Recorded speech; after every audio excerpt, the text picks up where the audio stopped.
Saya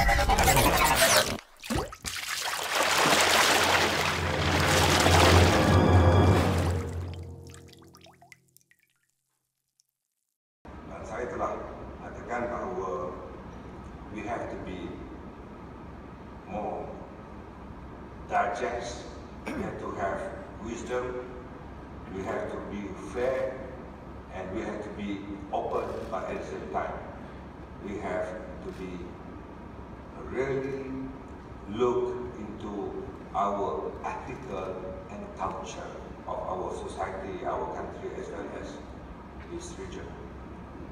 Sejumlah 1982 set data yang 100% machine readable telah boleh diakses oleh rakyat.